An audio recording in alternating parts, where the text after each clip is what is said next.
Whoa! Yeah. Do you ever call watches timepieces?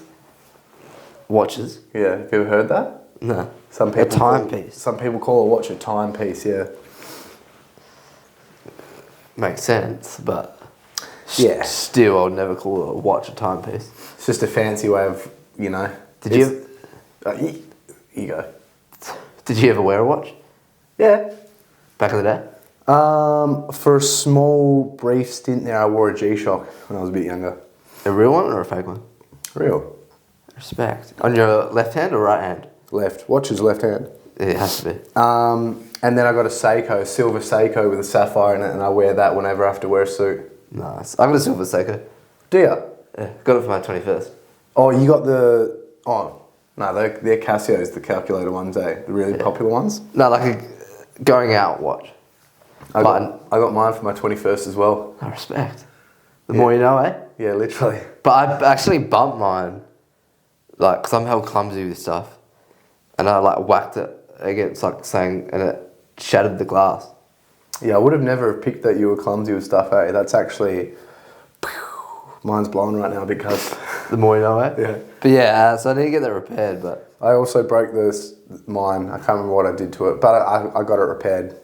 Because I really respect a Seiko watch wearer. Seikos are good. Because obviously you don't have money. Otherwise you wouldn't be rocking a Seiko. But you still want to look very formal, professional. Yeah. But Seikos, they still hold a bit of value. Yeah, they got their place. No, obviously it's not a Rolex or anything. Yeah.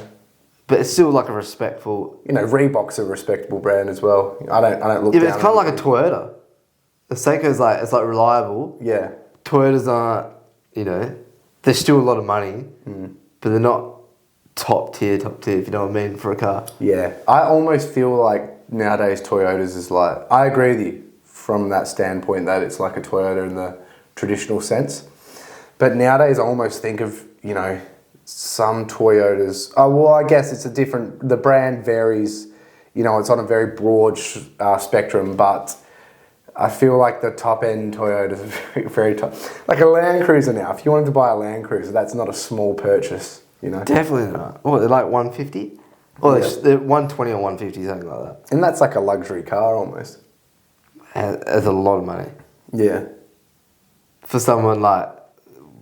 We don't even use that. Like, yes, we use our car a lot, but we don't actually use it that much.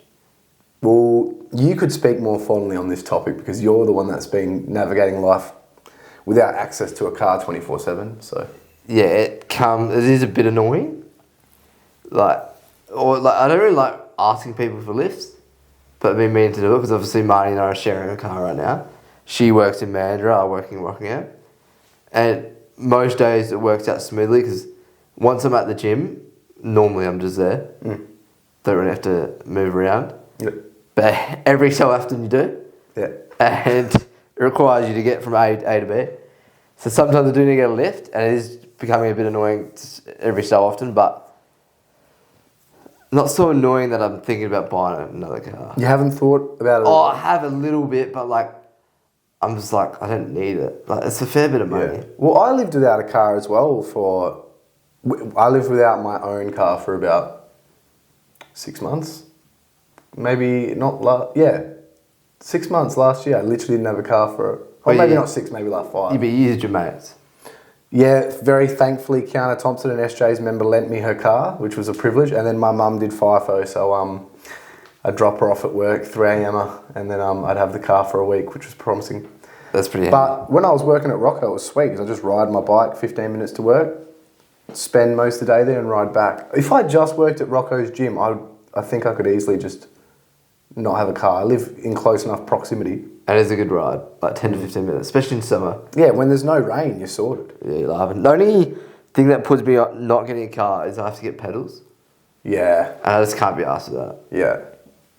So that's the only... If I didn't need pedals, I'd buy a car straight away. That's the unfortunate thing for you, like you can't really just borrow your friend's car. Yeah. And I can get cheap pedals, but then if you have a crash, you're kind of screwed, so... Yeah. It's not the best thing. Yeah, I was pretty thankful that I had a car lent to me by a couple people, but oh yeah, my sister's husband, shouts out to him there, he lent me his car. But Yeah, I think I could go without for sure. I mean, when I came back from that first big Euro trip, I had full intentions of just not using a car. Is that because you're in Europe and you're like... Yeah, and because I was just riding everywhere, and I just thought, you know what? When I get home, I'm just going to do that. And I did it for a couple of weeks, and I was stacking up like 45 kilometre days at the minimum, just to get to the gym, get to the shops, go home. I did live in the sticks. I lived fucking in the middle of nowhere. But yeah, it's just like... It does add up. It's expensive. If you live in the city, it's harder in Perth, or especially where we are in Rockingham. Because everything, like, you want to ride to the shops, it's like a 8 kilometre ride. Yeah, and then especially because you need bags for the shop. Oh, well, not me, actually. The shops is like 1.5 kilometres. I'm complaining. I'm fucking dribbling shit right now. First word, it's a real first word problem. Yeah. But and then when I purchased my car, I was going to originally get a Golf, Volkswagen Golf, and then I went from one extreme to the other, and I've got a fucking 4-wheel drive now. The Nav, good car, great car. Good trip to Esperance. I'll be honest, I was very reluctant to getting a Nav. I said that I would never own a Nav, and now that I've got it, it's zero complaints from me. It's a wonderful car. All cars they're pretty good. Like, obviously some cars out there that are not the best, but I always think that when people are like, "Oh no, don't get that car's shit," and it's like, the company makes cars. How can that car be bad? Yeah. But obviously not everything's made perfectly, is it? No. People love to hate things, people like to love things, so... Yeah. Anything you want to add to that? No. You sure? Like, the thing I don't like about not having a car is I don't like getting buses. Yeah. But why? Because I hate walking to the bus stop, waiting for the bus, getting on the bus, then walking. Like, I'd rather just walk. Yeah. Than having to wait. I know waiting is not even that hard, but I don't know. So like yesterday, I had to get my first Uber or Didi to Lewis's just because I wanted to watch the game on time, the Collingwood Adelaide finals game. Yeah. But it only cost $5, so... Yes, that's cheap as chips, man. Like, the bus would have probably cost me like $3. Yeah. So... Yeah, I don't mind Ubers, but I prefer to not use them. Yeah. Not because of them, but it's just because, like... It's a real last resort thing for me. Yeah, and you got to chat, like, you got to kind of ground yourself in the situation. You think, like, do they want to chat? Do they not want to chat? And then when, like, they're just on the phone or, like, they've got headphones in and you're just like... It's not a bad thing, like, respect it, whatever, but at the same time, you're just sitting there in silence, a little bit awkward. Really awkward, yeah. I literally went through that stage where it was like a whole summer where I just hitchhiked home every night. In Rocco? In Kwinana, yeah. That's pretty cool. Well, it wasn't every night, it was like when I went out to the city on a Saturday night. On a big night. I'd come home on the train to Kwinana usually, and then instead of catching an Uber home, I would just hitchhike. Because you did have a rule, like, we're just so against, like, paying for Uber that you just... Yeah, I hell didn't like paying back in the day. I used to get everybody else. And you somehow always, like, got away with it. Yeah. Whether you jumped in with someone or you got a free ride off a random or hitchhike, whatever. Yeah, but if people wanted money, I'd give it to them. But yeah, 100%. I'd prefer not to. And then so I just went through like a solid 8-week stint of hitchhiking, which was good. No complaints. I enjoyed Not many myself. people can say that. Yeah, and then I had to pull the pin. I thought you can't really fucking hitchhike forever. No. Especially in today's age, it's a weird thing to do. Yeah. Back in the day, it was super popular to hitchhike. Definitely not as popular now. Like, I used to always see you, like, just driving and people do the old hitchhike. Yeah. Hands out. But now, it's very rare. Like, I probably have not seen it the last... Have you hitchhiked? No. Yeah. You should do it. You should try it. Have one I time. Oh, I don't think I have. In America, it's not really hitchhiking because I didn't plan it. But Isn't that not the whole point? yeah, but Dan Boss and I were at a shopping centre and we had to go to this hotel for a dwarf convention. Yeah. And we're waiting at the front, like thinking about getting an Uber or a taxi. And then these people were like, "Oh, are you part of the dwarf convention? I'm going to the hotel. Do you want a lift?"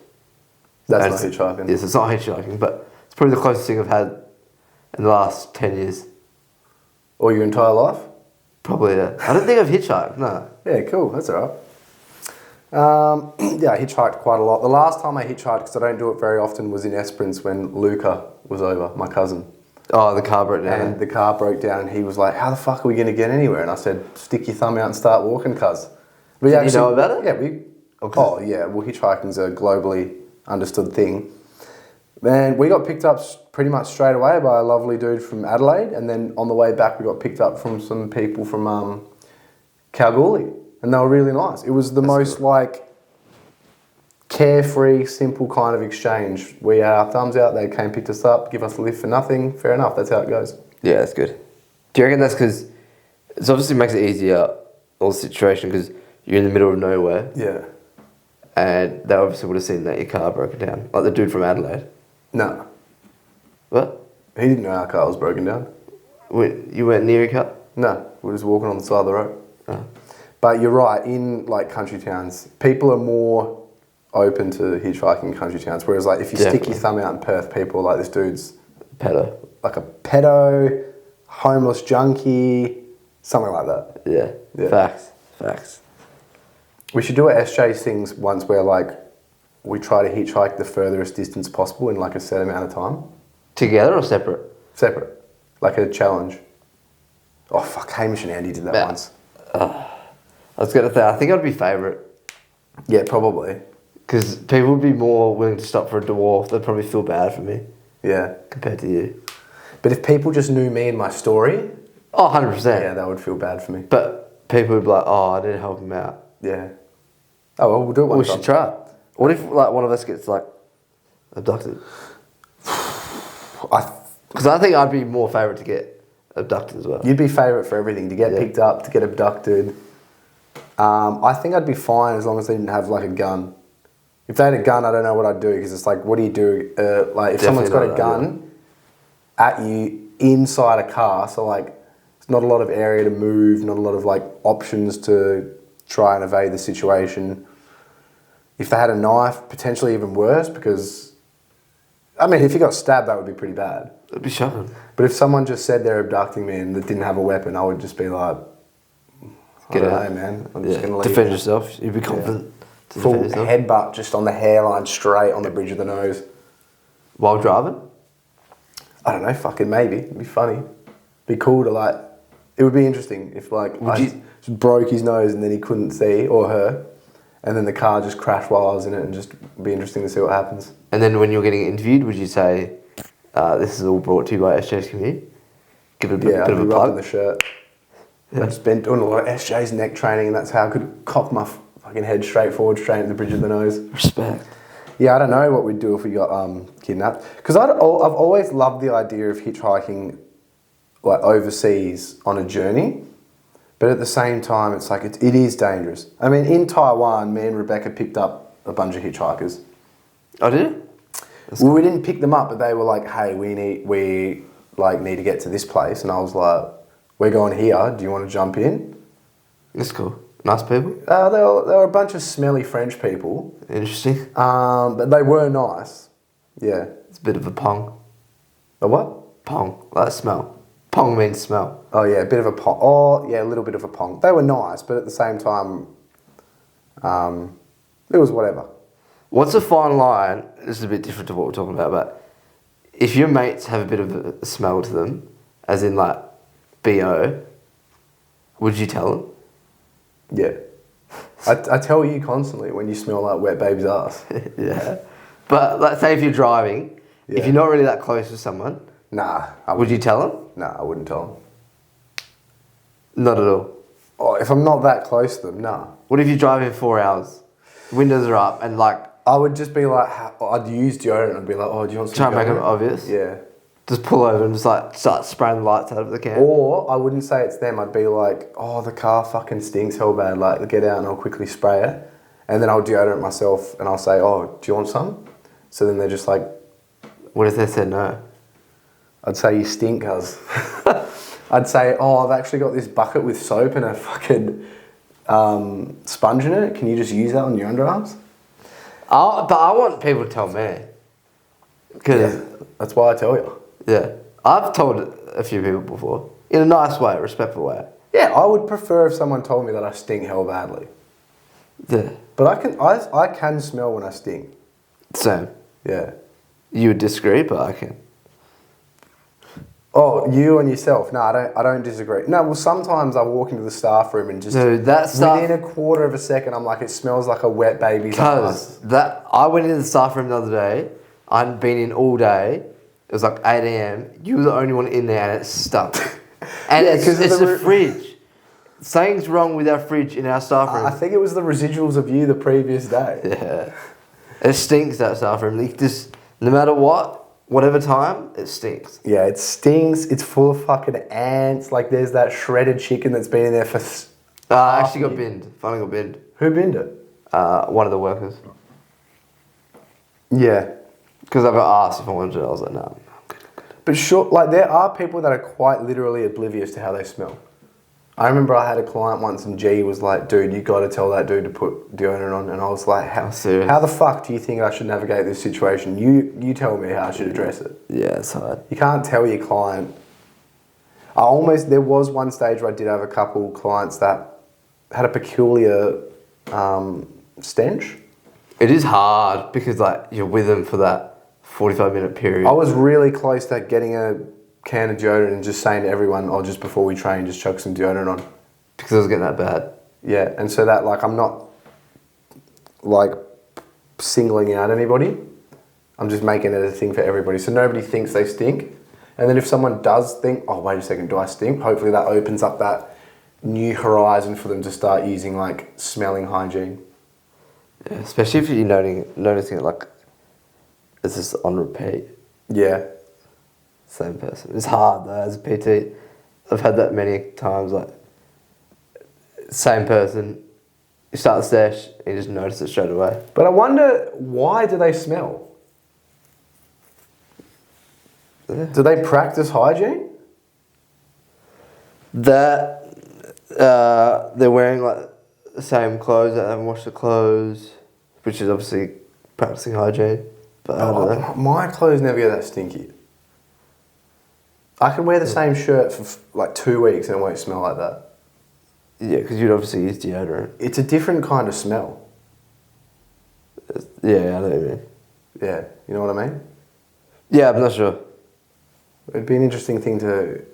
Maybe get a doctor on for that, eh? Yeah, we'll get a doctor onto the pod. Any questions you have for a doctor before we get them on, just send them through.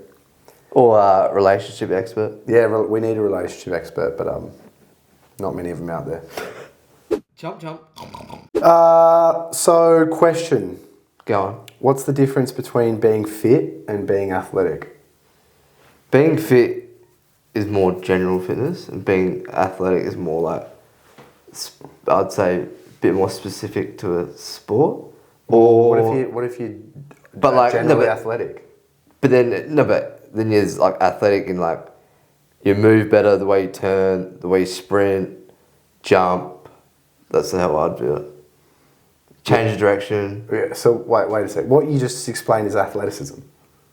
Yeah. So what do you mean? You said the difference between general. Yeah, you said being fit. generally fit.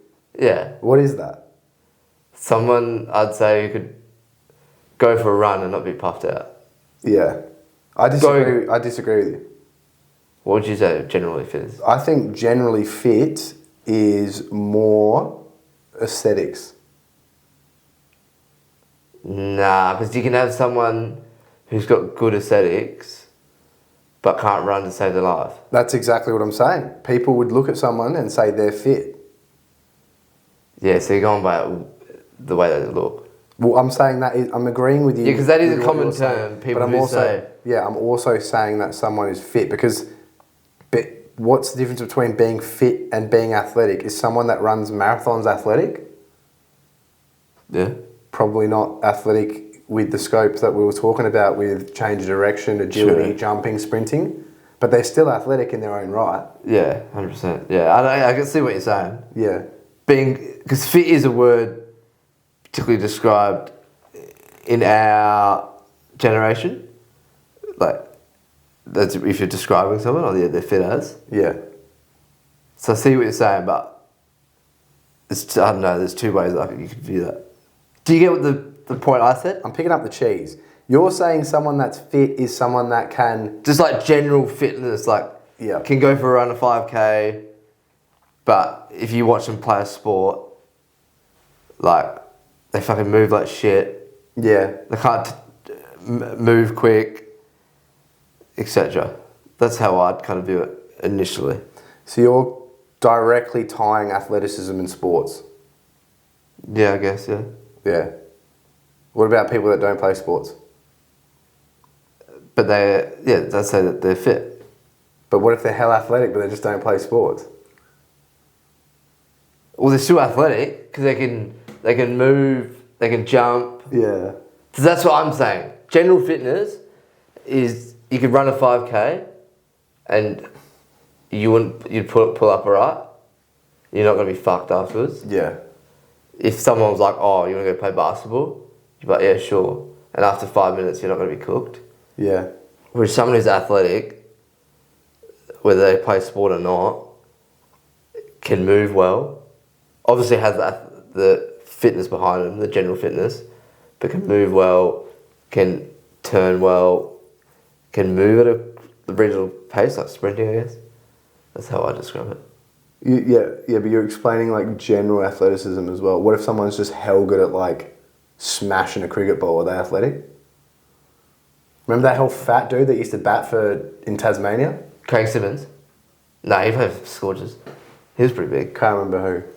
But I'm the difference between more fit and athletic. I think athletic is you can perform some sort of athletic skill or demand at a proficient level, whereas I think fitness is more so you're healthy-ish, but also a lot of the time I think fitness is like you're jacked.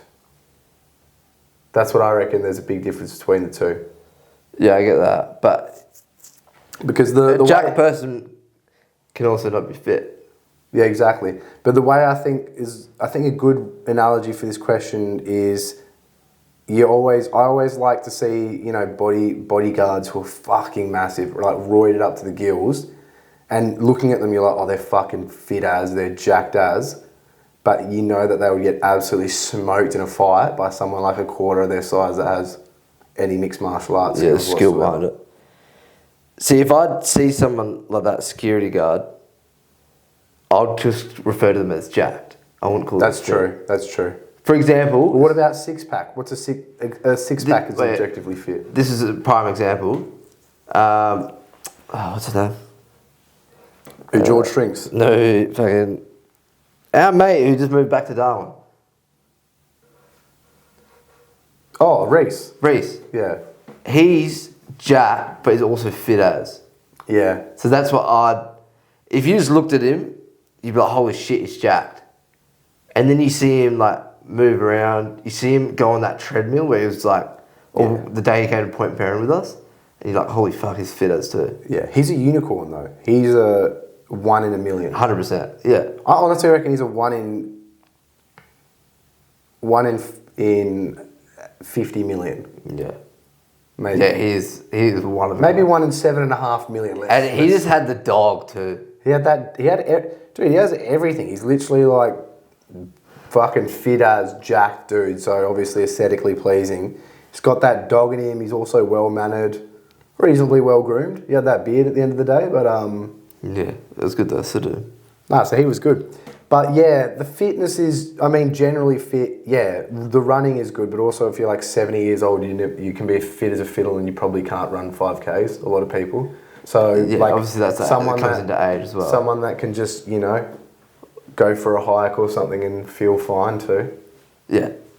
So that's how I'd kind of view being fit. Yeah. Rather than just aesthetics. Yeah, I do as well. But then athleticism, like, people can be athletic in their own right, but not be able to sprint, jump, stuff like that. Kind of like me. Well, if you're talking about like a fucking shot putter, they're athletic. They're in the Olympics. Yeah. But they can't necessarily do any other athletic demand. Yeah, true. Yeah. You can get quite technical this debate, I reckon. But usually, if you are athletic, you're probably quote unquote fit, depending on your sport. But if you're fit, like you said, you're probably not necessarily athletic. Yeah. And then, what does athletic mean? Like, what like portrays athleticism? What's the kind of benchmark? You know? It's obviously, to me, athletic. Like, if you just close your eyes and you just think of someone's athletic, I just think straight away to someone. For some reason, I always just think of someone like jumping over, like repeat jumps over like hurdles. Yeah. This is the first thing I think of. Yeah. Someone who can move well, who is fit too. So yeah, that's straight away the first thing I think of. But obviously, then there's, like you said, it's like a shot putter. They're athletic because they're athletic to that sport. Yep. So it's endless. It is endless. But I reckon there's shitloads of literal athletes that people could argue aren't that athletic.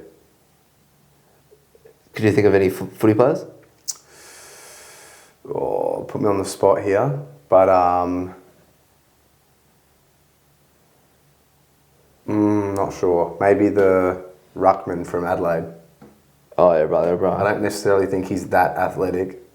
I mean, fuck, he is. He's in the AFL, but you put me on the spot. I can't. It's pretty hard, like these days in AFL. In any sport to get along. But there are some banged up old bodies that like. Tex Walker is athletic because he's an athlete, but at the same time, in comparison to what he was 10 years ago, is very different. I feel like 10 years ago you could safely say, yeah, he's extremely athletic. Nowadays, like if you actually ran him through some decel tests, change of direction tests, jump height tests, I don't think he'd perform that well in them. Probably not, yeah. But he is a professional athlete. He's played 300 games. But he can perform as an athlete because he's played 300 games. He's got like an absurd amount of experience. Yeah. But him in a 20-metre dash against any other AFL player is probably going to lose. Probably going to lose in a change of direction test. Probably going to lose in a vert test. All this stuff. But he's extremely knowledgeable. And so... Well, it's like McGovern.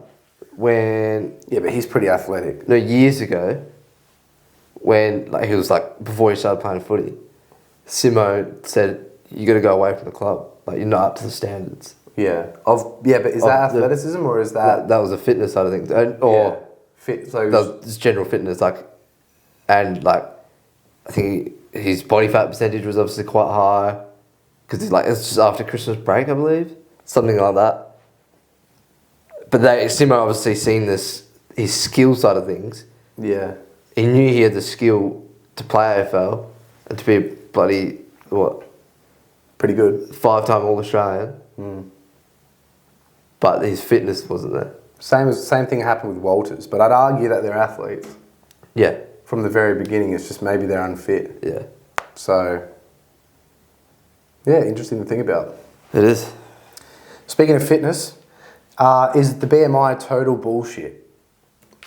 Yeah, I'd say it is. I'm going to say it's like 90% total bullshit. Like, it had its place like fucking 40 years ago or whatever for like a very broad understanding of like clinical health, for lack of a better term.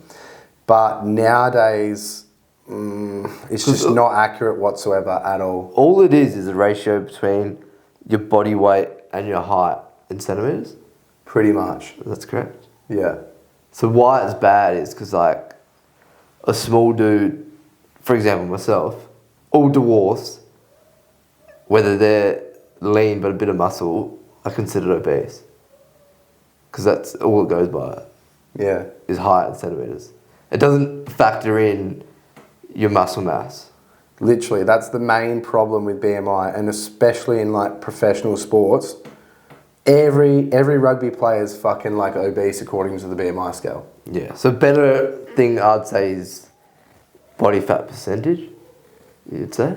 Yeah, that would be a better indication of health and fitness essentially. But the problem is the BMI is still used heaps. 100%. Like even doctors will use it and be like, oh, according to your BMI, you need to lose weight. Well, if you go into any like government building where people work, there'll be in every kitchen, there normally is like a BMI sheet. Yeah, and so what do you reckon that the effects of that is? Like the adverse effects of it? You know, imagine like Miranda, some 45-year-old mum who's actually not very unfit, she's actually reasonably healthy, sees the scale, measures herself, and she's like, oh, I'm literally obese. Yeah, it's shocking. Especially for people who just like, who, I don't know, just got no awareness and like, they don't consider other factors and they just do a quick calculation and it says they're obese. Like, it's not going to help them at all. Yeah. Where they might be actually healthy and they've got a lot of healthy habits, but a simple thing like that could instantly just say that. Obviously, they could have a quick think of like, no, I'm not actually obese. But it can impact a lot of people. Especially people, again, come back to what I said before, dwarfs. Yeah. Who don't actually think for a second and they just process it with what they're reading. It can be really bad. Yeah, so honestly, the BMI is a very detrimental chart, radar, whatever, fucking result for your health. Very detrimental. I honestly think that they should just scrap it. Yeah, I don't know. It's hardly used. It's obviously still used, like you said, with doctors and that, but yeah. I have probably heard it more growing up compared to what I do now. Yeah. I hear it, the only reason why I hear it now is about why it's bad. Yeah, overall, I think it's just a bad thing. Yeah, like, I don't hear any positives about it whatsoever anymore. No.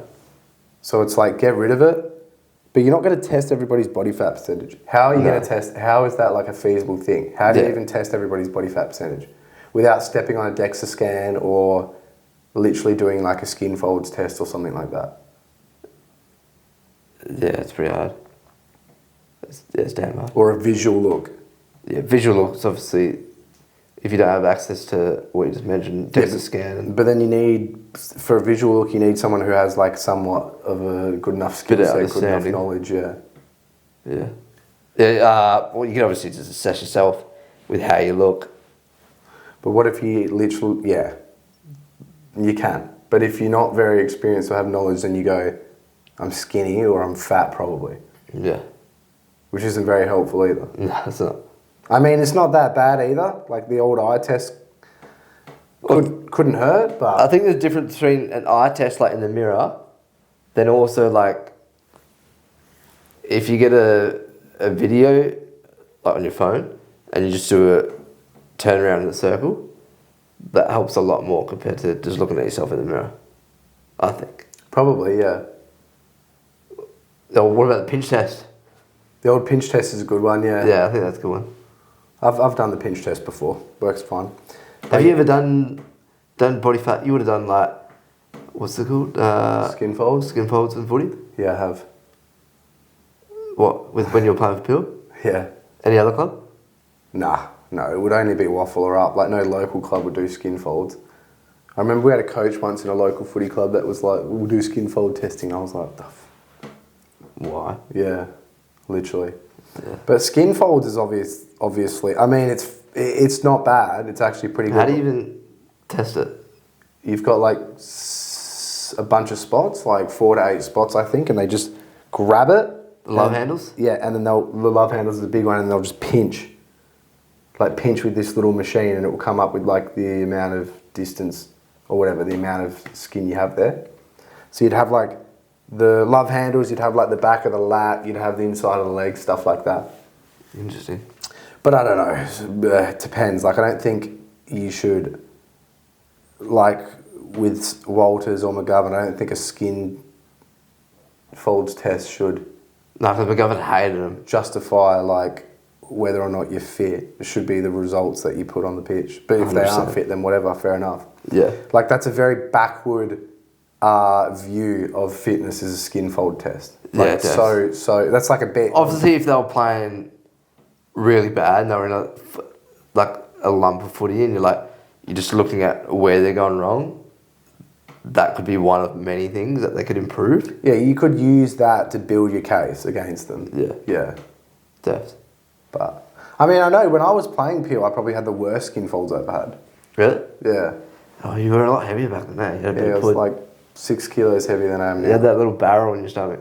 Still fit. I was way fitter than I am now, though. It was fucked. Age actually completely wrecks you. It does. Only if you let it. Only if you let it. But like, it is a factor, and you always, when you're younger, people always like, oh, to your my age, you know how it feels. Yeah. And you're like, yeah.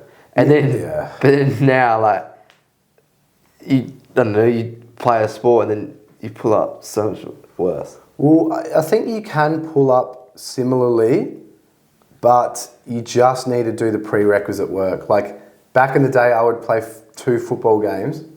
So I'd like play for 2 hours, rest for 2 hours, play again. And I would pull up like not that sore the next day. But that's because I was just young and very adaptable. Whereas now, fuck, I probably could do that, but it's not a case of, oh, I could go out and do it right now.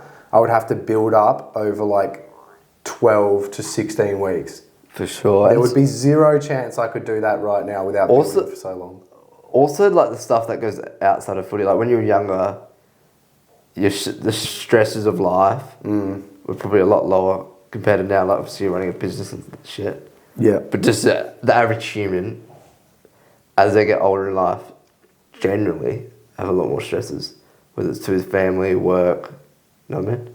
That's probably a factor too. Yeah, it's true. Upon reflection, I look back at the past and I think like it was... Like all you would have been doing, what? How old were you?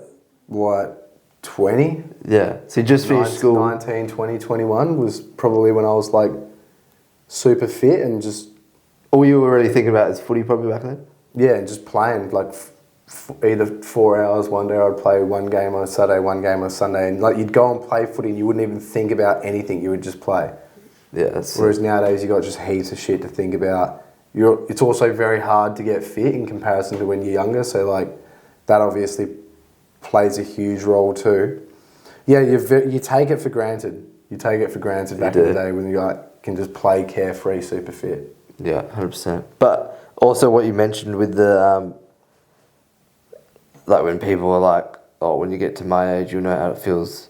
But then people are just like doing nothing. Literally. To help themselves. Yeah. That's what annoys me. Like It's just like basic common sense, like, cuz you're not helping yourself. Yeah, like you've literally done nothing to prepare yourself for the last 15 years and then you've just sprinted twice and you feel hell sore and you're complaining about it and saying you'll never be able to sprint again. But it is the first time you sprinted in 15 years. Fact. Yeah. Maybe that plays a case. That plays a case that like the amount of movement that you get as a kid, you're always moving, everything's always nice and nimble, synovial fluid everywhere. You're always running around with your mates. Yeah, everything's highly adaptable. So you're never really stopping and seizing up. And because you're young, it's really hard to seize up.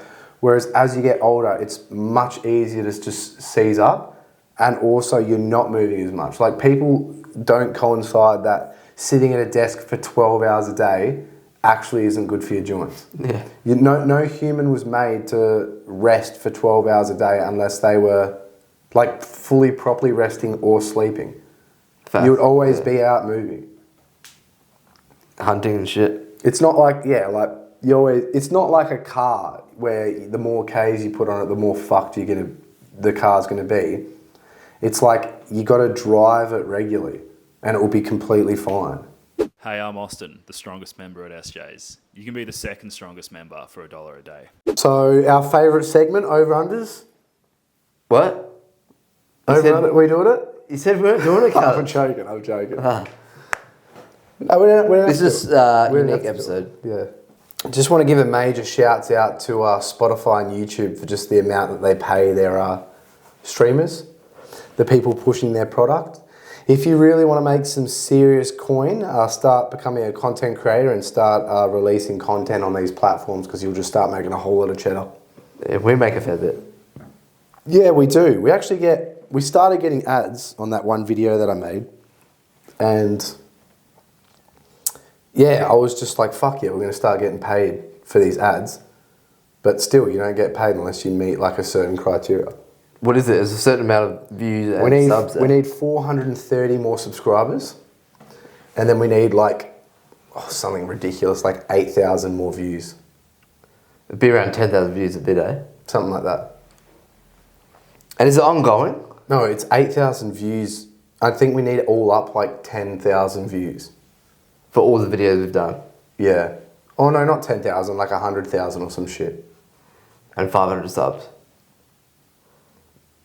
What if like you get 500 subs, all up you get 10,000 views, then you post a video and it gets like 5 views? You're still getting paid for that? No, there's no ads on it. Yeah, right. Yeah, it's just when there's ads on it and then you'll get paid. So the actual payments are, you get 0.003 cents per stream on Spotify. That's so much. Yep, and for YouTube, you get 3,000 USD for guess how many views? 3,000 USD. 100,000? No. More? Yeah, 500,000? more. A mil? 1 million. If you get 1 million views on a video, half the population of Slovenia. If half of Slovenia watches your video, you'll get 3,000 USD. Surely more than that. No. How are all the YouTubers making so much money? From ad revenue. So that's why that's what I didn't realize. So when you see YouTubers and they're like, oh, just to thank our like video sponsor quickly, like Manscaped or some shit. You want to shave your nuts from your fucking wrist, from the wrist of the shop. Wrist of the shop. Then fucking, use these cunts. But yeah, that's where they get it. Because Manscaped will be like, look, your shit's good. It's obviously getting traction. We will give you $1,000 a video. Yeah, okay. Or something like that. That's interesting. What about like musicians and shit on Spotify? Yeah, they earn 0.003 cents per stream. Because I remember Snoop Dogg ages ago being how angry with Spotify. Well, Snoop Dogg, to be quite frank, gets fucking millions of streams, so... But I don't know, he was like not happy with his music being on Spotify or what, but yeah, he was just talking about that artist just saying like they get pennies. Yeah, they do get paid. He could potentially do something about it if he wanted, but use his platform, but I don't know, I don't think he needs to. But then in saying that, like, because we don't pay a lot for Spotify. I was just having this discussion with a client on Tuesday, and she was like, my Spotify is going up by $6 or $8 a month the next month, and I was like, that's fucked. But at the same time, like, you've got access to all the music ever. Yeah, it is crazy. For $26. You used to buy CDs. A single would cost like $5. And so for 3 times that amount, you're getting all the music ever invented or ever published. It is pennies. Yeah, it is absolute pennies. But the problem is Spotify are punching up the prices of their subscriptions. But where is the money going? Yeah, that is I would fucking pay twice the amount for Spotify a month if the artist got that money. But I still reckon that like the big artists would be getting a bit more, surely. How'd you come to that conclusion? Well, obviously, yeah, because they're getting more listeners than that. Yeah, but bingo. still, like, I don't know. There'd have to be.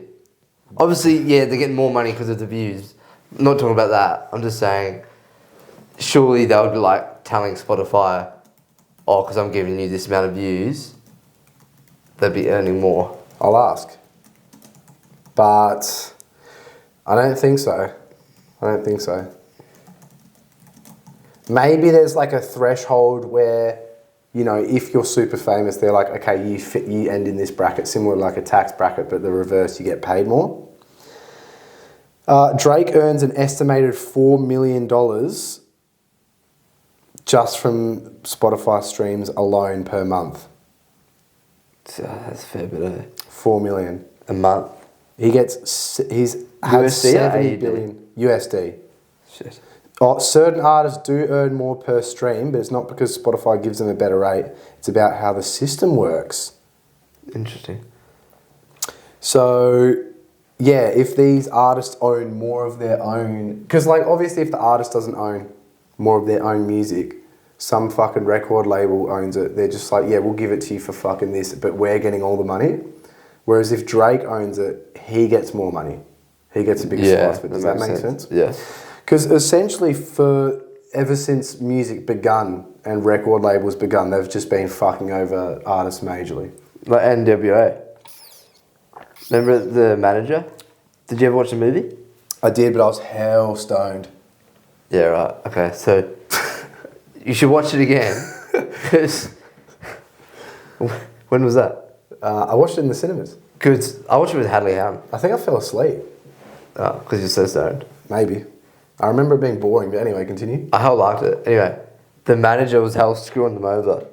Yeah. Something to do with the deal, where it was like Eazy-E, he was getting the most money, whereas like Ice Cube was getting ripped off. And then he got AIDS. Yeah, Not sure how he got it, but he got it. yeah. Ice Cube obviously has done well for himself in life. Well, yeah. I mean, he started doing movies. Yeah, Became a movie star. 100%. Good actor, right? Yeah, he gets paid a lot of money, that guy. But yeah, he wasn't happy. That's the only thing when we talk about managers and producers, I just think about Ice Cube getting how angry. Yeah. The first thing I think about is Creedence Clearwater Revival. Really? Do you know them? Yeah. Great Because band. basically what's his name? John Fogerty? I forgot his name. This is like a very perfectly painted example of record labels back in the day. So they kind of started getting good, and this record label was like, fuck yeah, we'll sign ya. The Creedence were like, yeah, sick, whatever. They're like, we'll sign you for like 11 years. And they're like, fuck yeah, that's 11 years of money. But what they actually signed on for was they needed to make one album a year, which was like an 11-song album. And so the bands needed to make one album with 11 songs a year every year, and eventually, like with all bands or all businesses, like you can't just continuously churn out awesome. That's a fair bit. 11 songs a year. That's Yeah, and so if you didn't release it that year, it was fine, but it just means the next year it doubled. Fuck. And so next thing you know, they were like, fuck, we've got to make 5 albums this year with like 70 songs, and just couldn't do it. Eventually they made like $0. Because the record company was like, we're suing you because you didn't stick to your contract. Dogs. But that's why, I don't know if you remember, but back in the day, there were heaps of greatest hits albums. You'll see like Guns N' Roses' greatest hits, like Green Day's greatest hits, blah, blah, blah. Yeah, right. And it's because they had to release an album that year. And so what bands would do would just release an album Because of the with deal they made. all their own songs on it, but it's like a brand new album. Yeah, okay, that makes sense. I never really thought about it. Why? Like the why behind that. Yeah, so artists have been getting screwed over for eternity by record labels. You've got some smart ones that own like their own music. Like, guy starts with R, he's a rapper. Rule or something. It sucks that I can't say, but anyway, he owns his own music and he's not even that good of a artist, but he has millions of dollars because he owns his own music. Smart. South Summit? No. Spacey Jane, the drummer, he manages them. So That's good. yeah, sick. Yeah. Like, so The more you know, eh? yeah, Not bad. that's pretty cool. Yeah, so then they... Like, they would be earning a lot more, eh? But it depends if they own them. Like, who's their record label? He might manage them, but then who are they producing music through? Yeah, I'd have to look that one up. So, yeah, people have been getting fucking royally screwed forever, artists. And this is just like the new incarnation of just fucking them over hell bad. You get 0.003 cents for if someone plays your song. Yeah, it is crazy. So, It's obviously better than people just, because before Spotify and that came around, there was like iTunes and all that stuff yeah. where people weren't paying anything. What's iTunes?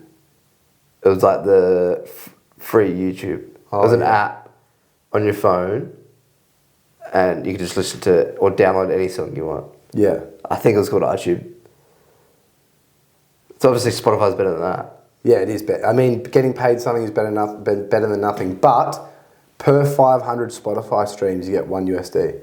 Yeah, that's fuck all. So your song has to be listened to 500 times just to get $1. Or like maybe 5,000. Maybe I did that. But it's also fucking like artists got hell greedy as well back in the day. There was a big thing with Metallica. You remember when you used to torrent stuff? Yeah. So when you used to torrent stuff, when that first started happening, it was alright. People were still buying music from like record shops, but some people were torrenting. Anyway, Metallica were going to release this album, and then somebody got it and torrented it before it got released, and the drummer, Lars Ulrich, was hell pissed off As you would be. and sued them. Yeah, okay. And that was a hell annoying thing, because it was like, you're already so fucking rich and people are still buying your shit legally. A couple people are getting it illegally. Still, though, but maybe it was a more disrespect thing. Well, it is. It's disrespectful not to pay someone for their art. Yeah, 100%. But he was fucking like screaming at him from a yacht, you know? Yeah. So then that's what like kind of tightens up. So you can't torrent, and then Spotify are like any business model. Here's something that's way easier, no friction. All the music's here. The artists get paid. All the artists like, okay, fuck yeah. Where do I sign up? Because everybody's using it, and then Spotify were like, well, everybody's using us. We'll give you fucking like $2 a year to be a musician. Yeah. And that's why musicians are always touring. That's why you can see Skeggs 6 times a year. And they make sense, yeah. Because that's the only way. Especially like smaller Australian bands. Yeah. It's where they always had like the same festivals over and over. I wonder how much they get paid for festivals. Depends on the festival and how big they are. But like, for example, Tame Impala were headline Coachella, and they would have probably gotten paid like $2 million for a show. So that's a fair amount. Whereas Skeggs, honestly, Skeggs probably play. They wouldn't get a lot. Oh, man. For festivals. I don't want to say it because I don't know how much, but I'll look it up. How much do you reckon they get paid? For like an Aussie festival? Couple grand, you reckon? A few grand? Oh, surely more. Oh, you'd hope. Maybe like 5 to 10? Hopefully, I mean, you'd be happy with 5. And if they pay for all your flights and everything too. If they pay for their flights, that's a big one. Because there's a few staff you'd be bringing over. 3,000 probably. 3,000 to 5,000. Gee, that's not a lot. But are they paying for their flights or no? No. So when you do a festival, all the flights and stuff like that are paid for, I think. I'm pretty sure. You'd hope. Yeah. Because that's a fair amount of flights. Especially when they're all back to back.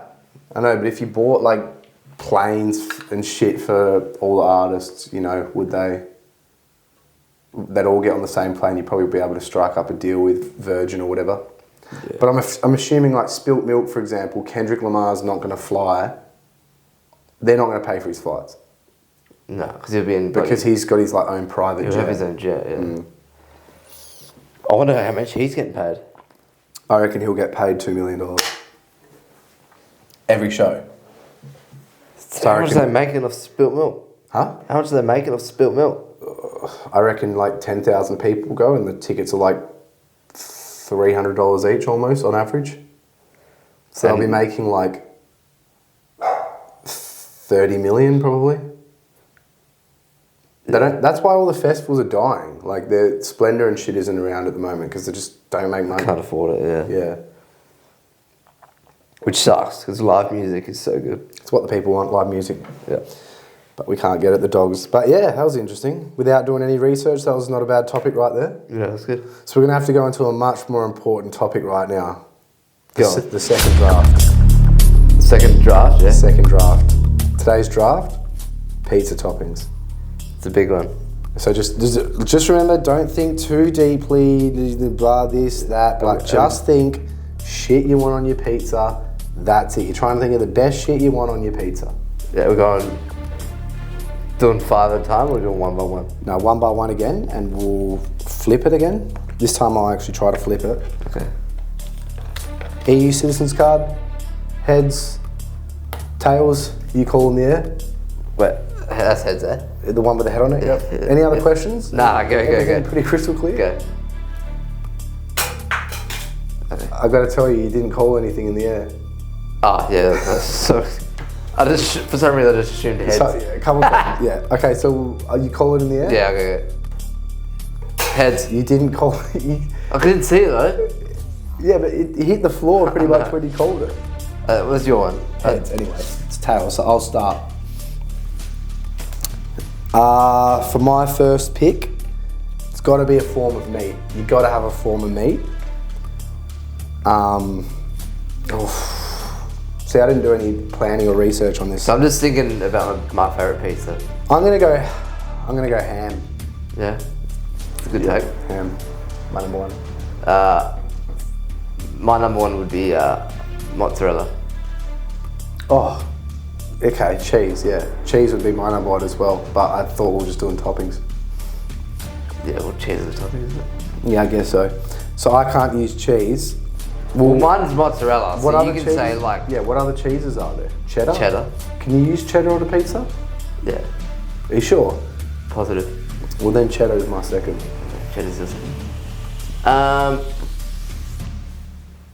So I'm just going off my favourite pizza. I'll go like lamb keema mince. What's keema? It's like spicy mince. Oh, yeah. Yeah, that's good. For my second... Oh, wait, is this my third? Yeah, third. I'll have to go a hidden gem at that. Anchovies. Beautiful. The saltiness it provides on the pizza is undeniably good. Respect.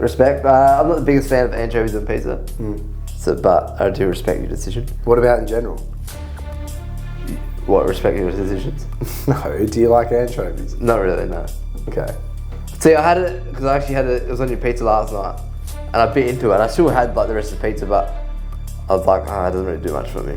So that's why I let you have the other one. It doesn't do much because it does a lot. As in like, yeah, I didn't really like it that much. But I didn't hate it in the fact that I couldn't finish off my pizza. I was just like, I don't really like this. Yeah. This is my third, chili. Like jalapenos? No, more just like red or green chili. I love a bit of kick on pizza. Yeah. So I love kick, yeah. Yeah, cool. Have I done 3 or 4? You've done 3. I'll have to go 4th, mushrooms. Nice. Yeah, that's good. Yeah. My 4th would be onion. Ooh, yeah. And 1 smoky. For my smoky, I'll have to do olives. Nice, yeah, olives are really good on pizza. Yeah. So I'm struggling with my 5th one here.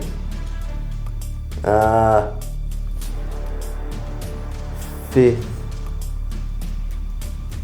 What did I do it in?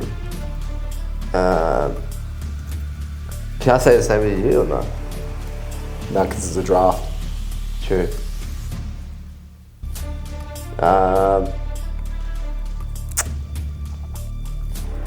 I don't mind a bit of like,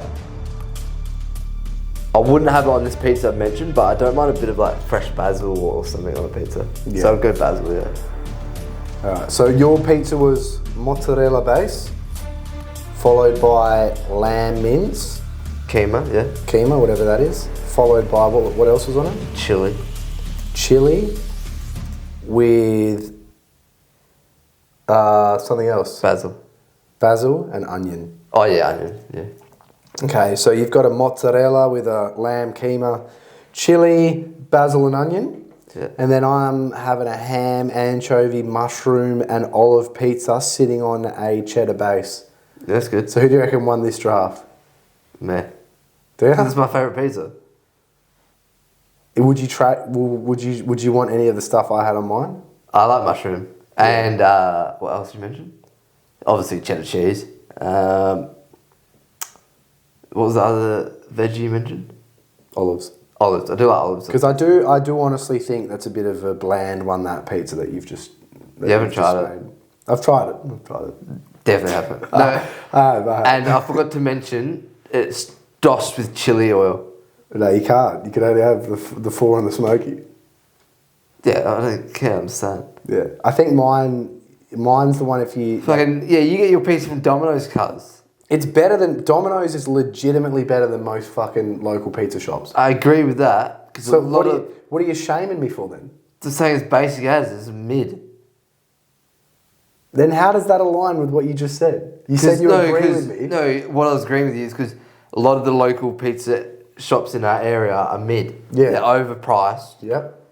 So I agree with you on that aspect. So I'm still saying that Domino's is pretty mid too. Yeah, it's not the best, but it's fine. But but you get pizza from Domino's as well. Not a lot. You did last night, cuz. Yeah, but when was the last time before then? When was the last time I got it from Domino's? Before me. Like 2 weeks ago, you had a movie night. I got it from Rocco's Pizza Oh, Shop. Rocco Pizza Shop, yeah. So you're flaming me for doing something that... Yeah, but my pizza is way better, cuz. A lamb keema pizza with chili and fresh mozzarella better than an anchovies ham. I'm just saying, man, if you were a kid and you made a pizza, it would be your one. If you're an established palate, you would probably be looking at the anchovies. Nah, you didn't even know what mushrooms. keema is, cuz. Yeah, because this is poor food, cuz. That's good. But I am, what's it called? I'm offended by you trying to level my basis of pizza shops as poor in comparison to yours. I guarantee if we said the top 3 best pizza shops we've both been to in the world and scaled them against each other, I think mine would be the successor. What's your best?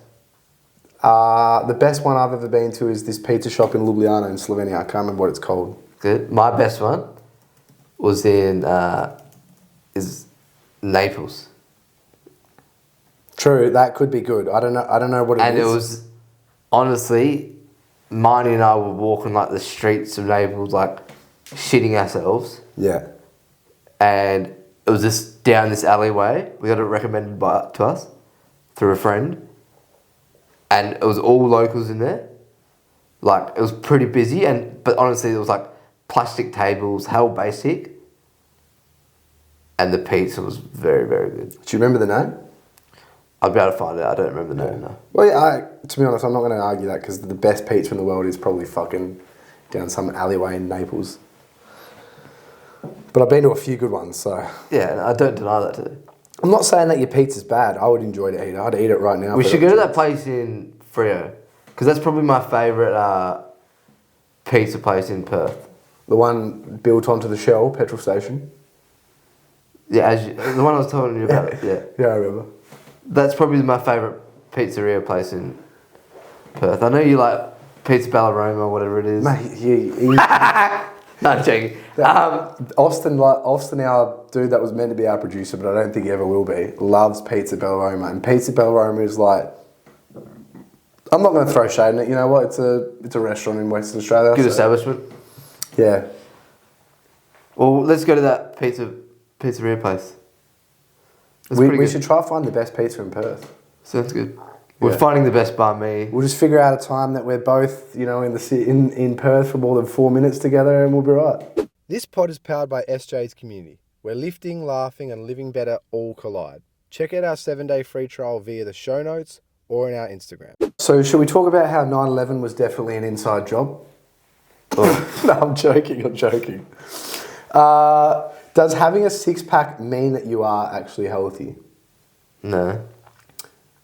All it is this low body fat percentage. Yeah, literally. Yeah. Well, it's also not really, because majority of the time, 90% of the time, true. Yeah. But a lot of, there are some legitimate dogs out there that have abs that don't actually have that low of a body fat percentage. They've just got fucking jacked abs. Big abs, yeah, CrossFitters, man. Yeah, CrossFitters. If you want to see someone with abs, just look at any CrossFitter. Or me, every time I wake up and look at myself, but you're quite low in body fat percentage. Yeah. And then it also comes down to genetics in a way, because everyone stores their body fat a bit different. Generally, it's on your stomach, 9 times out of 10. Men mostly. Particularly? So the way body fat is historically stored is around that kind of waist/inner thighs for women, and obviously breasts a lot of the time. And then for men, it's usually that visceral, fatty kind of midsection area. Yeah. But it's also if you can see your abs, you're also if you can see abs, you're probably healthy. You're healthier than I'd say the average person. I agree with you, but it obviously just majority of the time comes down to body fat percentage. But I'll play devil's advocate, man. There's a lot of people that are unhealthy that have six packs, and agree. The way that they're unhealthy varies. Some people have extremely poor relationships with exercise, or for that matter, body dysmorphia. It's a huge thing, and so they feel like they need to have abs. Having a little bit of belly fat's not that bad for a range of reasons. One reason in particular is it's good to have that little bit of fat storage there in case you get sick or anything like that. It's good for the body, for energy-wise and stuff like that. But what do you reckon your best body weight is Like, is it when where do you feel the best? What do you reckon I am right now? Weight-wise? Body Or fat percentage. Oh, you'd be pretty low. Like 13? Yeah, I'd say 12 to 14? definitely 10 to 15. Yeah, In maybe 10. No, I reckon I'm definitely 12 or more probably at the moment. I'd have to have a good look at you. But, yeah, probably around that ballpark. Oh, you can look whenever you like because I'm alright. it's pretty easy on the eyes, I'll tell you that for free. No, but there's been a couple times in my life where I haven't had somewhat of a six pack there, and I was pretty big. And how'd you feel though? Do you remember like comparing yourself? Yeah, to be honest, felt heavy. Yeah, not as good. But then again, like I don't know, I can't remember like Because if I felt that tired and stuff like that. Because I reckon there's been a little shift to me from what I've been seeing on social media where like a few years ago there was a big thing about people like, oh, you don't actually want abs. You have your abs and you probably feel shit compared to when you're carrying a bit of extra put. Yeah. And probably people, because more mentally, they don't get to eat as much. They're worrying about how they look probably a little bit more. But then now, I find there's almost a shift where people are talking about more so their performance and that they feel a lot better when they're on their low body fat percentage. Yeah. I feel better when my body fat percentage is a bit lower. Obviously, it's probably a bit higher compared to yours, which you would agree with. I think you'd probably be the first person to agree with. Objectively. Yeah, it's obviously just, everyone's different. Yeah, but you're right. Like I didn't even mention this with the unhealthy part of having a six fat is that lower body fat percentage usually correlates to literally feeling like shit. Like mentally, if you've got a very chiseled six pack, chances are, you're running pretty fatigued, like brain wise, cognitively running pretty poorly. And your training will feel like shit too. Yeah. You probably won't be as strong. But you'll move quick when you're running. You'll move You'll fast. move very quick. Yeah. But if you're doing a lot of training in and outside of the gym, you probably won't feel as good if you're a little bit heavier. Yeah. And so, so that's why you can't just, there's obviously different ways to frame having a six pack, and it's actually a really good question because, it doesn't necessarily mean you're healthy. Yeah. Like, a bodybuilder is not healthy. No. Somebody that's going that up low. to perform, on stage, that's definitely not healthy at all. Mentally fucking very unhealthy. Physically very unhealthy. Yeah, 100%. So true. Like, have you ever been close with someone who's doing a bodybuilding comp?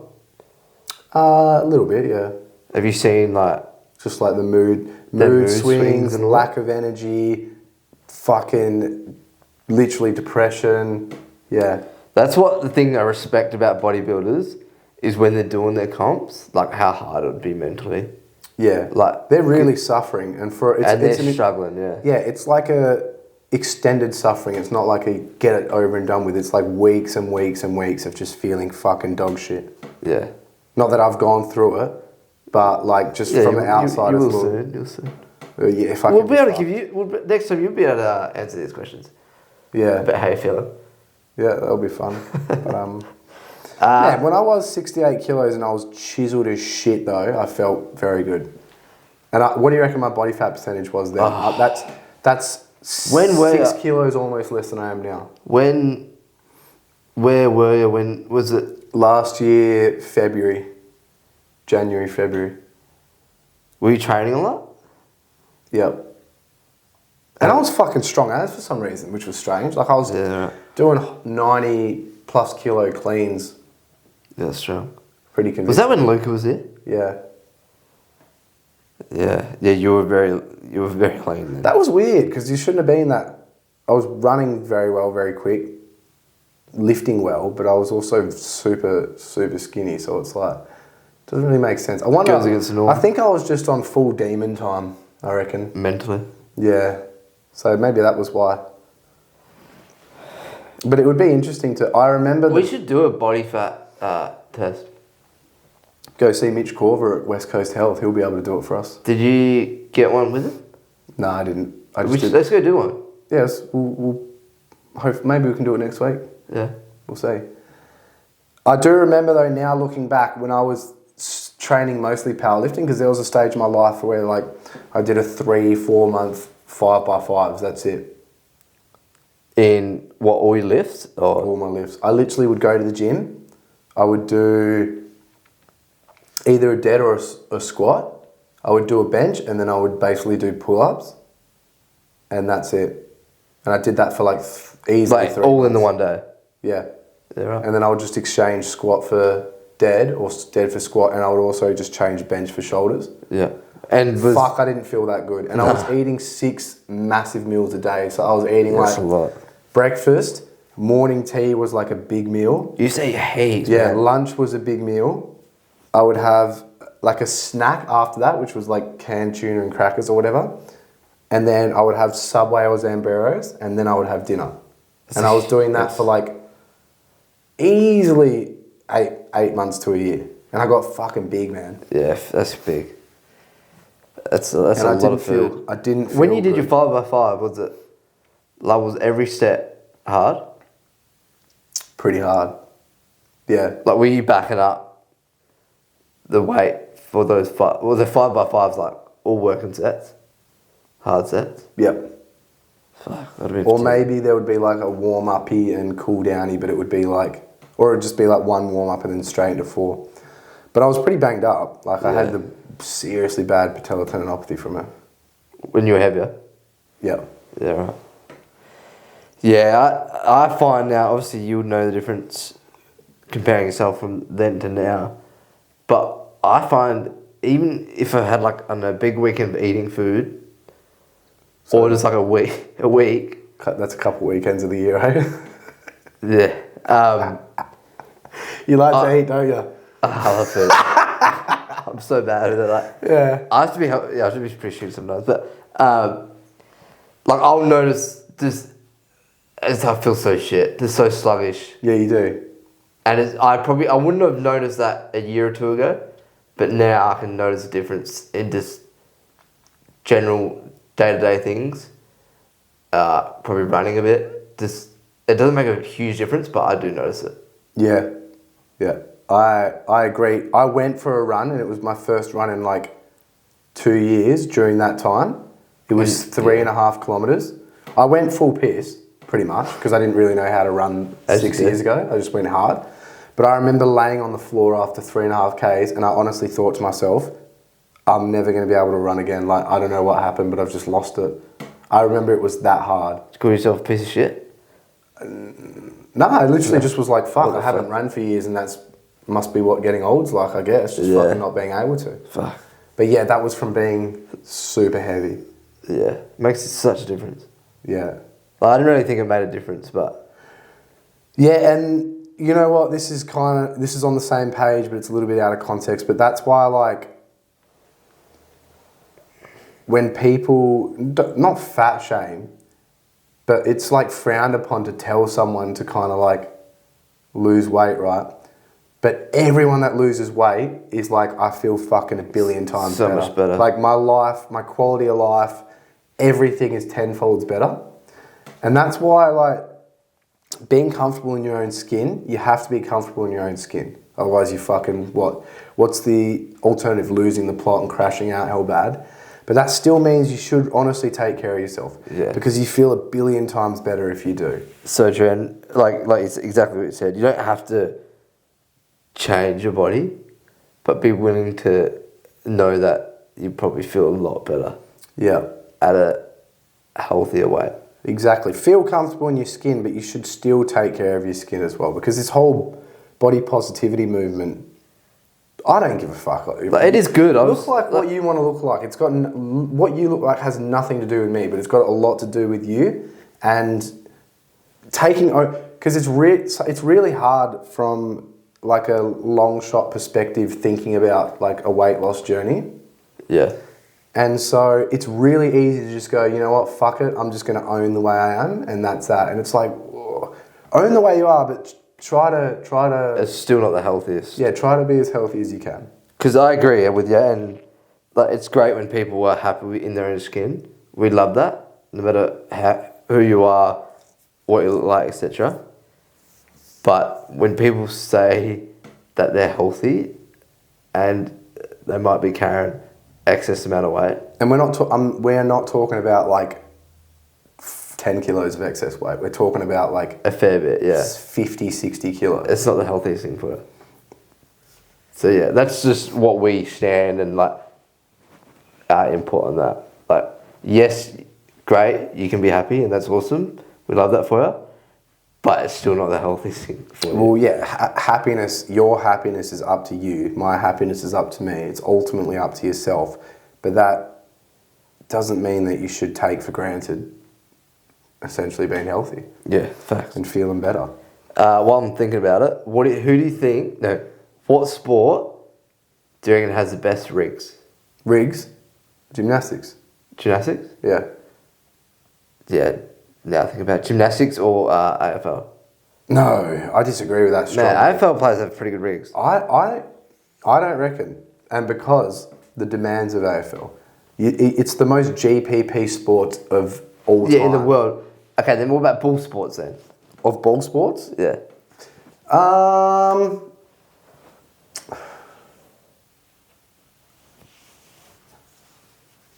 Maybe honestly rugby, but there are a lot of big boys in rugby, so you can't. Yeah, I'm saying on average. On average, yeah, rugby league. You reckon? Yeah, there are probably. AFL. A little bit more muscle. Oh, you know what? AFL is probably better because it's slender, fitter builds, but it's also like a lot of skinny fat. Yeah, they're not that jacked. Rugby players obviously have a bit more muscle on them. Yeah, so you're right. AFL players probably have the best rigs of ball sports players.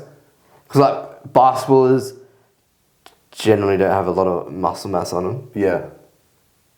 Rugby obviously do. Baseball players, golf. Tennis players' rigs are okay. Some of theirs are very slender and sloppy too. But that's the thing. AFL, you have to be able to run marathons essentially, but you also have to be able to take hits, and you also have to be able to jump super high, and it's just not conducive of having like a wicked build. Some people do. Like Majak Dawes' fucking rig was top shelf, mate. Top shelf. But then you look at a lot of players, they got like pretty flappy, like midsections, pretty small arms. But who gives a fuck? Their objective is to play footy real good. Yeah, that's all that matters. But gymnastics for sure. MMA fighters have wicked rigs. Yeah, I think I was more focusing on like ball sports. Yeah. But yeah, you are right. Gymnastics, MMA. Gymnastics, people have really good rigs. And some of them have smaller legs, but a lot of them, their legs aren't actually that bad. Yeah. Well, you answer that question yourself. If you had to get jacked as fuck, but you were only allowed to train for a sport, what would you train for? Gymnastics. Yeah, exactly. Just because I wouldn't really want to ruin my brain with MMA. Maybe V8 supercar drivers have shit rigs. They've probably got... Who's got the worst rigs as a sportsman? Ping pong players? Dart players. Oh, yeah. It's a sport, yeah. So is snooker, but like... I'd say darts because they probably drink a lot too. Yeah, but we're not allowed to include darts. That is just like... That's such a fucking... Okay, should we then... I'll allow top three. Archery at the very most. Should we do top three? Worst rigs for a sport? Yeah. I'm going to say... trying to think of different sports. What's the one where you brush the fucking shit in the Winter Olympics? Hurling? Yeah, hurling. Hurling? Hurling, archery. Shooting. Yeah, shooting. But that's on the same thing as darts almost. Trying to think what else. What other sports are there? Think of random like Olympic sports. Sumo wrestling. Yeah. They're always so strong though. Shit rigs there. Hammer throwers. Yeah, shot putters and all that. But in their own right, they've got good rigs, you know. But if we're talking about shit rigs, because you've got to really be built like a brick shit house to fucking shot put well or you do hammer throw well. Javelin throwers have decent rigs. Sprinters have really good rigs. Sprinters have great rigs, especially if they train that upper body. Just full of fast twitch muscle fibers, which works in their favour, obviously. Great rigs. Yeah. What's your most irrational gym fear? Gym fear. Yeah, I've already got mine and it's always been the same. Irrational gym fear. Probably the... for myself, it's I'm stumped here. I'm just trying to think. Yeah. Mine's leg press falling and just collapsing it. hyperextending your legs. Fuck. When I was actually with a client the other day, and they were going quite heavy, and I just randomly just saw like, what if this just collapsed on them? Like if the machine gave out and it just went all the way down. Yeah, literally. I used to get hell scared when I first started PTing and just always used to be like Hawkeye on it. Just watching the thing. But mate, if their legs hyperextend and they fucking snap both their legs at the knee joint.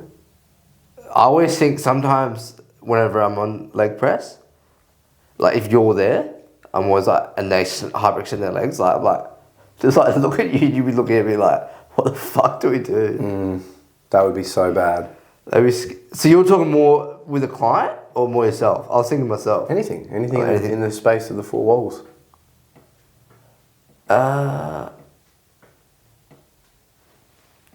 See, one thing that's still a fear of mine is I was doing belt squat one day, and because obviously I'm smaller, for me to be able to use a belt squat, I was standing on a lot of weight plates, and I was like, this is the first time ever using belt squat, and I was going like warming up, and it was way too light.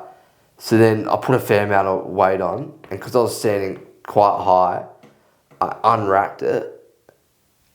And because when I unwrapped it, I had to like, it was like awkward, I had to reach for the unwrap. And I unwrapped it, and honestly I went flying down. And it fucked my knee up for like a month. And I was like, ever since that, I've never gone to the belt squat. So that's probably your most rational? Yeah. Just because I'm always stressed about that. I always think about my knee with it. That would be screwed, yeah. And that was when I was training at a private gym, and I was the only one there. Like in the gym, I was the only one there that day. And I remember just lying on the floor, like I thought I'd fucked my knee how bad. And I was stressed. And then I had to pack everything away. And it was fucked. I was like, shit myself. Yeah, imagine that just crashing down and then you just fucking dying. Yeah. So yeah, that probably is. Yeah, fair, that's a good one. Mine's definitely... Yeah, the leg press. Yeah, it's probably but also another one is either of the two heavy benching is the humerus just snapping. Or the pec? Or the pec tearing hell bad. They're big worries of mine. I've been thinking about pec tears lately a fair bit, which isn't good. The best thing you can do is just not think about them. Yeah. But I was thinking about it even when you, Stewie and I were training the other day. Yeah. I think it was either you, I think it was you. I was behind you and I was just like, imagine if your pec just tears right now. Yeah. I don't know why I'm thinking about this lately. But especially when you're loading it hell heavy. The only other one I've got is Achilles rupture on like a hell heavy stretched position on a calf raise. Calf raise, yeah. Like that thing just snapping. That'd be fucked. That'd be the worst thing. Yeah. Best thing you can do is not think about these things, but those are I know, and now we're thinking about it heaps. I always think with ollie lifting too, you seen it the other day, because my arms aren't that long, I always get close to my head. So I always think like if I was trying to go heavy and the thing would just land on the top of my head and that would just fall. Yeah, just fucking straight onto your forehead and just crush your skull. Yeah. Yeah. You ever seen that video of the dude ollie lifting and he goes to jerk it, can't perform the jerk successfully, and he falls. As he falls, the bar's falling at the same weight or maybe a bit quicker, and as his head lands, the weight plates fall like a centimetre away from his head. So like if they were 10 centimetres or even like a couple centimetres to close to his head, it would have just literally crushed his skull, like impaled his skull. That's lucky. A quick word from our sponsors, us, SJs. We train, talk shit, and help you move better. You can do the same by checking out our 7-day free trial in the show notes. Questions? Yeah, question time. If you ever have any questions, just feel free to DM us or comment on the podcast. We'd love to hear them. The more the merrier. The more the merrier. Question 1. How do you decide whether to keep fitness as a hobby or turn it into a career? Oh, Obviously if you're good enough, and if you think you'll be able to make money out of it. Gee, what sport though? Or like just, do you mean any type of fitness? Personal training. Oh, yeah. If you love it that much, and you think you're gonna help people in a positive way, Yeah. do it. Yeah. Give it a crack. Rip the skin off. That's it. But the important crux of this question is whether to keep fitness as a hobby or turn it into a career, because like a lot of people love fitness, love training, but they don't want to do it as a job, and they don't know that. They don't recognize that until they've done it and they're in the weeds of things, and they're like, you know what? I never liked training other people. I just like training myself. Yeah. One, if you like helping people, if you're do good with just people, like if you're a people person, if you're shit at, I don't know, hanging around other people that you don't really know, or you don't really like helping other people, I think that's a pretty good way to determine it. Yeah. Like if you don't enjoy, if you don't get a kick of helping others, you're not really going to do good as a PT. Yeah, exactly. Because you do have to have a care factor. But if you don't have a care factor with PT, I don't think you're really a good PT. A good way to figure it out is, the way I figured it out as well, was just literally training people. Yeah. Just because, like, before I started as a PT, all my friends would ask me for like advice or training help and stuff like that, and I would be keen as to do it. Yeah, just train your mates and see how that goes. And then eventually it gets to a point where it's like, fuck, I'm training. Well, this is what happened with me. It got to a point where I was like, fuck, I've just trained 3-4 people in this last half a year, like literally as a personal trainer would, for free, and I love doing it. And I love doing it way more than my job I'm doing right now, so like, why on earth wouldn't I do it? Yeah. Yeah, that's a good way to do it. So if you find yourself being a PT without actually being a PT and just doing it for free, and just the love that you have for having some skin in the game, then yeah, that is a big indicator that you should probably do it. Facts. But also, like, just remember, once you start to do it, you're mixing, you know, pleasure essentially with work. Yeah, it can what's the word, like, have a negative effect with people's training. Like, we've talked about it heaps, where a lot of coaches, good coaches too, where they just stop training. Yeah, because they've just literally fallen out of love with it because it's become work. Yeah, and it's just ruined their relationship with it. Yeah, it can ruin your relationship with training. Not hasn't ruined mine. Nah, but especially the only times where, say if you've been in the gym all day working, and you want to train yourself, but you just want to get out of the gym, like you're just keen to, I don't know, it's a nice sunny day, you just want to get out in the sun. It's probably the only time when I like can't be asked training, but it hasn't really. If anything, it's probably helped. Well, you gotta love your work if you want to be super successful, or you will become super successful, but you'll fucking hate work. And it happens. It's not just personal training and coaching; it's everything. Like if you really love crunching numbers, and then you think, oh, I love crunching numbers, I'm going to become an accountant. You have to really love it for that to continue to be a passion. Because there's a million awesome accountants out there that fucking hate crunching numbers, but they're just super good at it, and it brings in the bread. So it's something that they do to kind of put food on the table. Yeah, fact. And the same thing with PTing. Like, you might absolutely love it as a pastime. The thing with training is like, maybe it's the best part of your life, and that's what you do to kind of escape your life. Escape reality. And that 45 minutes to like 2 hours you have in the gym every day is like your escape away from your life, potentially. Even if you don't not like your job, maybe it's just like very monotonous, and you know, you're like, oh, all right, that's done for the day. Now I get to train and like enjoy your alone that time. and yeah, once you start personal training is honestly like work, and that's why you got to love it. You don't differentiate the two, and that's why a lot of personal trainers as well, inclusive of us, once they start PTing, they actually train a little bit less, and they delve more into other types of physical activity, like running, mountain biking, like rock climbing, swimming, Or sports. You see a lot of personal trainers train at different gyms to where they work at. Yeah. To escape the... Yeah, but that's the workplace. They're escaping their workplace, but not necessarily. No, they're not like, escaping the gym, no. Yeah. But yeah, like you said, a big one is just, if you're unsure if you would like it, to start training your mates. Yeah. And to start, or even just doing sessions with them and seeing how you go, just like helping them out, seeing if you enjoy it, see if you like giving advice. And if not, if you're still unsure, just give it a crack. And after literally. like, you can always go back to what you're doing. 2 of our good mates are like really invested in becoming PTs at the moment. One of them's an avid listener to the podcast. The other one hasn't listened to a single episode, I reckon. Aaron and Stifler. Aaron and Stifler. And they've been asking me like the last week, and I'm just like, fucking do it. Literally just have a crack. Because they really do love training.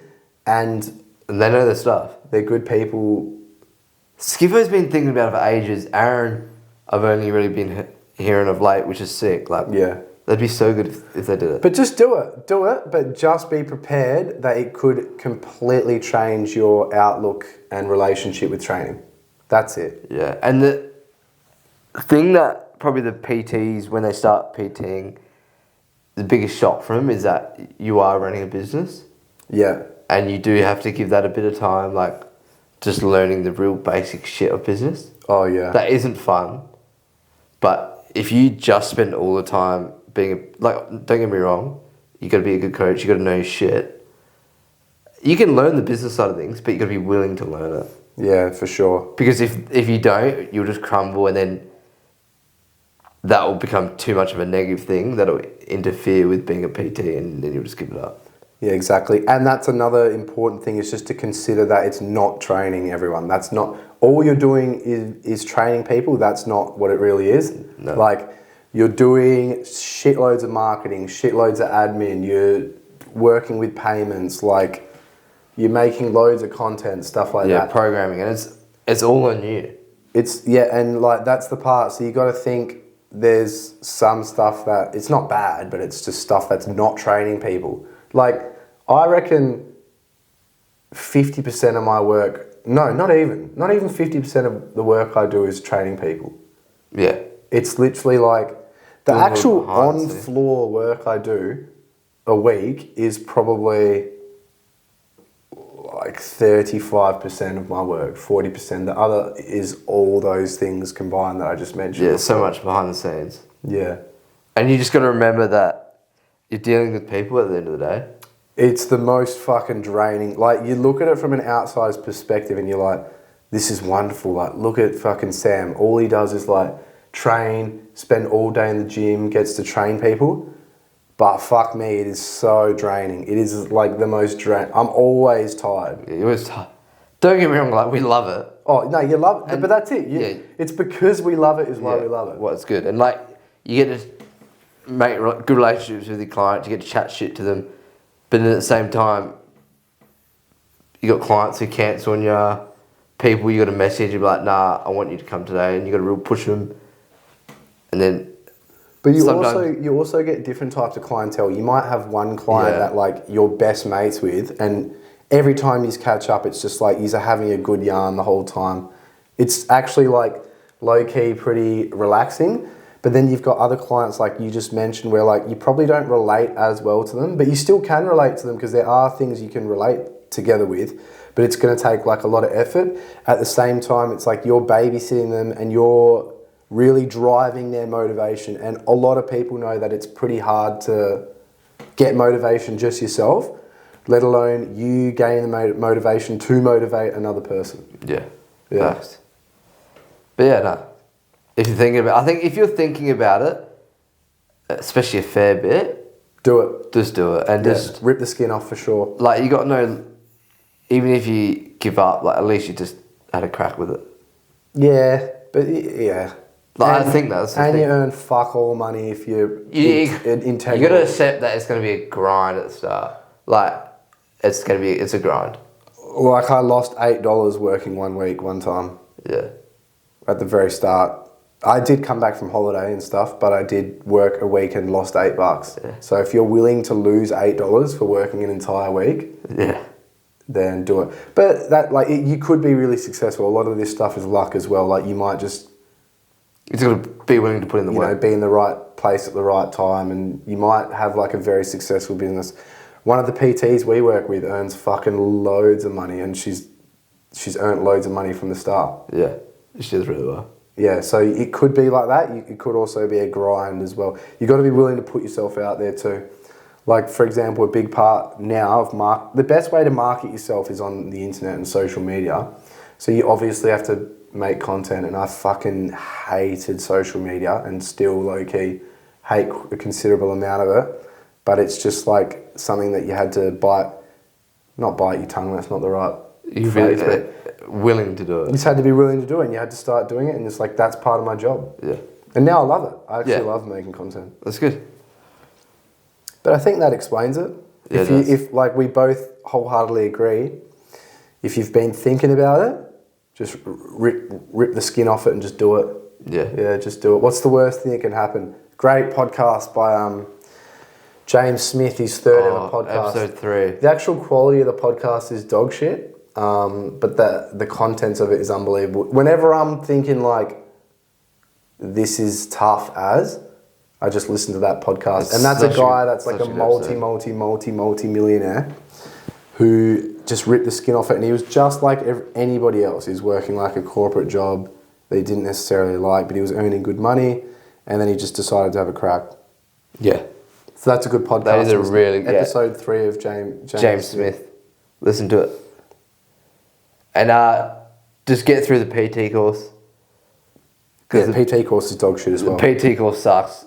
No matter who you do it through, people always like, who should I go through? Just do it, just get it done, and then start working on the floor. And that's one more thing is, if you're not willing to learn all the time, Yeah. you're screwed, because like you learn nothing in your PT course. You learn everything on the job, and then going out of your way to learn stuff too, doing your own study. Facts. But that's it. Jump. Question 2, what's your go-to workout when you're hungover? Oh, Mine's a run, probably a 4 to 8K, followed by a dip in the ocean, hands down. what you run when you're hungover? Best way to get rid of the massive Yeah. hangover. So I struggle to, like, I don't really. I'll go for like a shoot around or like go kick the footy. Yeah, but is that a workout, or is that just going No, it's outside? not. This is like exercising, I guess, but if you call it exercise. But I've done a few gym sessions hungover. They're not I- good. No, I struggle with them. I don't think I could run hungover. No, it's the best way to get rid of your hangover. Or I like a ride, Yeah, but it's not really a workout. Right, it's a It workout. is, but that's that ride because fresh air. Because for me, with hangovers, I need fresh air. Like that's no matter what I'm doing, as long as I'm getting fresh air, and then go for a beach swim. So I'd say ride and a beach swim. Yeah, I'd say run. Running, like, whether you're hungover, or another good thing is like when you're super jet lagged, just go out and throttle yourself on a like half an hour run, and you feel so much better. Next time I'm jet lagged, I'll do that. Oh, I do it heaps when I'm. But I seriously can't. I could not run. Like if I'm severely hungover, I couldn't run. Just don't have that dog in you. I'll try it next time. Find it. Well, when you're severely hungover, you don't want to do anything. Like, obviously, optimally, you wouldn't run because you feel fucked. You just want to lay in bed with your eyes closed or something like that. My optimal thing to do when I'm hungover is lay in bed with a face mask on and just wait till I don't feel shit. If we're talking about optimal, but we're talking about the best workout you think you can do. Yeah, I'd say ride. Yeah, ride, get a cough, go for a swim. Yeah. I hate the taste of coffee when I'm hungover, though. Has to be iced. Yeah, it has to be iced. Iced hungover is good. And even, yeah, it just doesn't taste good. Nah. Caffeine doesn't taste good when you're hungover, I don't No, think. it doesn't. Question 3. Can you get strong without lifting weights? Yeah. Yeah. Push-ups. Prisoners. Yeah, Look at people that go to prison and they come out jacked as shit. And let's be honest, there's not a lot of head starts they get with nutrition or steroids or anything like that. It's just a matter of consistency and frequency. But look at all the people that just do like calisthenics. They're so strong, and they're gymnasts. Like they've got so much muscle mass. You can do so much without gym equipment, like a lot. Yeah, like I would be if someone said you have to maintain your muscle mass or even get stronger, and you don't have access to a gym. I would be sweet. It would be ideal to have a pull-up bar. That's goated. And dip bar. But that isn't weights like what we're talking about. That's just like stationary equipment. Yeah. Yeah, you can get jacked up. Even if you exclude the back, the rest of your body can get so jacked from zero equipment. Yeah, facts. Yeah, with the back you need a pull, and I don't know what you'd pull on if you had no equipment. Yeah, if you had no pull-up bar. A towel, that's what I use if I want to work my back and I have no pull-up bar or equipment. What about a tree? A towel. A tree? Yeah, but how do you grip it? Oh, like as in actually like pulling yourself up? Yeah, pulling yourself up. Yeah, a tree you can. I used to, when COVID happened... you could pull things, but you're talking about no equipment at all. No equipment, yeah. But when COVID happened, because I was in the sticks, I could just walk this like little park with a patio.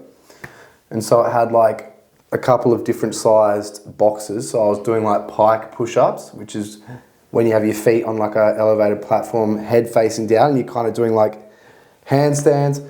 I was doing loads of handstands. I was doing lots of depth drops, rear foot elevated split squats with no load.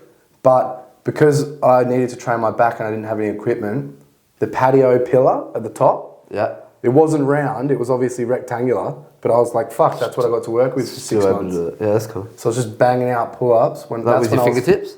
Yeah. That would have got you strong. It got my hands so sore, and that's when I was fat as, so I could only do like 8 pull-ups at best. That's good effort. We need to, this sparked a memory, where when I'm back from Bali, the next hot day, we need to sit out front like the safety bay or SJ's park with a sign just saying like, ask us how to use this equipment. Good idea. Yeah. I rate it. But yeah, you can get strong without lifting weights. Utilise that kind of prison gym mentality. Dog. And also, you can also utilise a load of different like physical attributes / qualities fast. Like we were saying before, sprinters, jacked as shit. What do? Move hell fucking fast. Move so quick. So you can implement like, sprinting is a fucking good exercise for building muscle, honestly. Yeah, it's not the best, but if that's something that you don't do and it's a novel thing to you, you will literally build muscle from it. Yeah, better than doing nothing. Better than doing nothing, yeah. Also, like jumping is good as well. Just that mentality of like people just better than doing nothing when you don't have any equipment.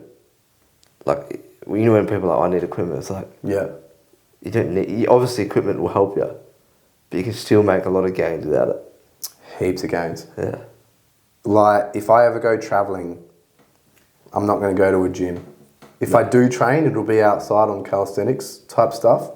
I always smash push-ups in in my hotel room or whatever room I'm staying in. Yeah. When I'm travelling. Quick handy. And these like exercises, push-ups, like squats have stood the test of time because they're really good. And also, like I said, play around with speed, play around with high reps, like do 30 reps. Yeah, obviously you have to make it hard, Yeah. depending on your strength levels, etc. You'd probably be doing a lot more reps than you usually would. Yep, and with the speed as well, like slowing it down. If you did 10 bodyweight squats so slow, it would be hard. Yeah. Towards the end of it. You just got to think outside the box with no access to weights. Make do with what you have. Yeah. Yep, that was a good one. That was good. Yep. Yeah. That's a wrap. Shout out to us if you want to support us. You can by liking, sharing this to anyone you have. Your friend, your colleague, your mum, your dad. And also, if you want good training, we have a 7-day free trial. You can either do a 4-day upper lower split or a 3-day full body split. Thank you. Thanks, pleasure. That was a real pleasure. Thank you.